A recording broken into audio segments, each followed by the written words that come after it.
You think you know bugs. You've seen them, stepped on them, maybe screamed at a few. But beetles are doing things out there that sound like someone made them up after watching too many science fiction movies. And I'm not talking about, oh wow, that's interesting facts. I'm talking about facts that will make you question everything you thought you knew about what's possible on this planet. There are more species of beetles on Earth than any other animal. Not insects, animals. We're talking about over 400,000 known species. And scientists believe there could be millions more we haven't even discovered yet.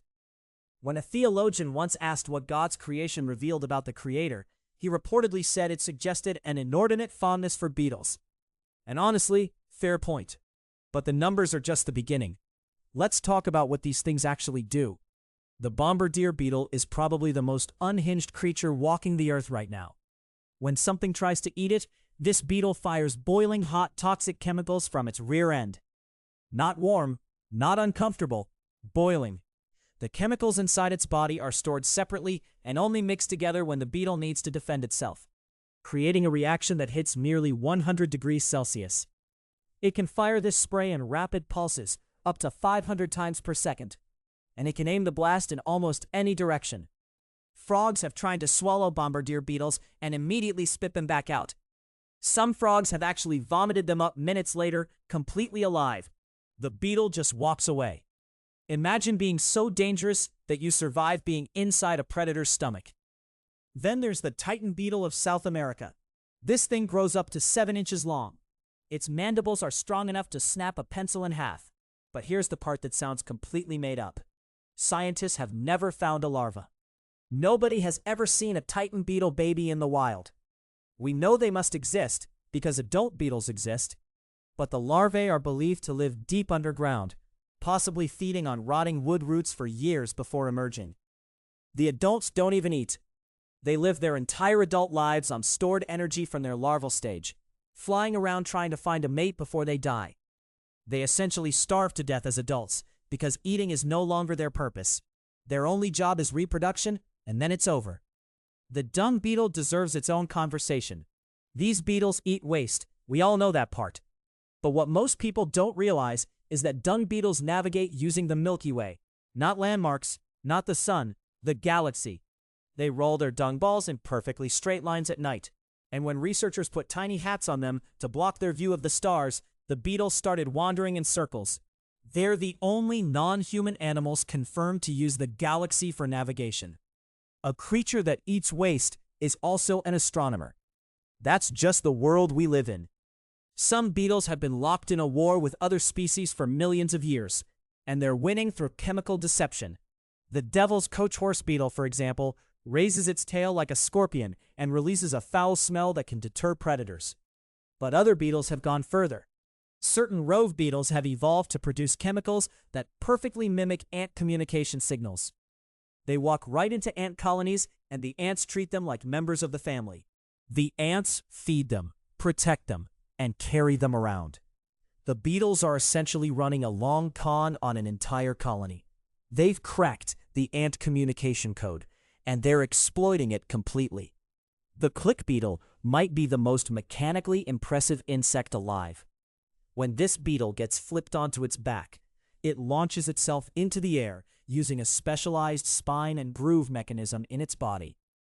The acceleration it generates is somewhere around 380 times the force of gravity.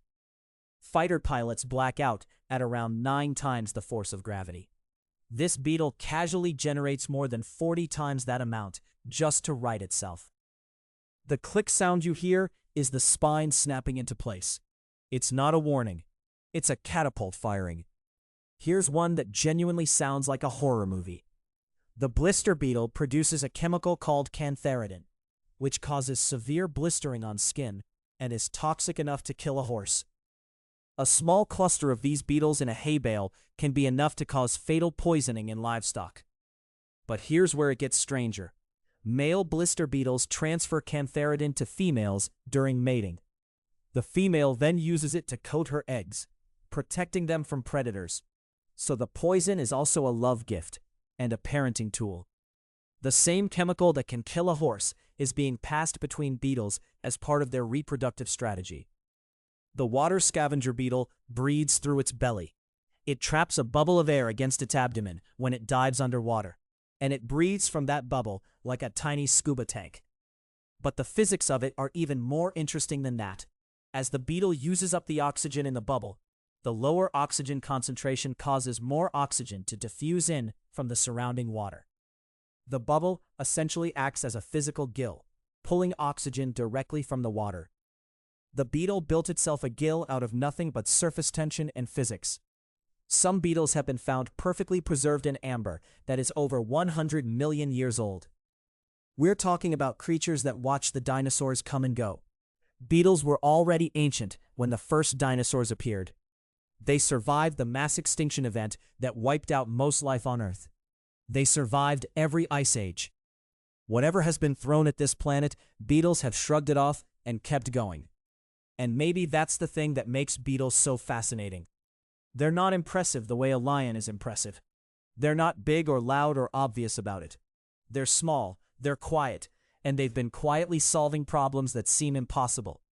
Building chemical weapons, navigating by starlight, infiltrating enemy colonies, surviving inside predators, generating forces that would destroy a human body. There are beetles living right now in your backyard, in the soil under your feet, in the bark of nearby trees, doing things that sound like they were written for a fantasy novel. And they've been doing it for longer than our entire family tree has existed. The next time you see a beetle and think it's just a bug, remember the bombardier firing boiling chemicals from its body. Remember the titan adult starving to death because it already did its job. Remember the dung beetle looking up at the galaxy to find its way home. They've been here longer than us. They'll probably be here long after us. And honestly, given what they're capable of, that seems about right.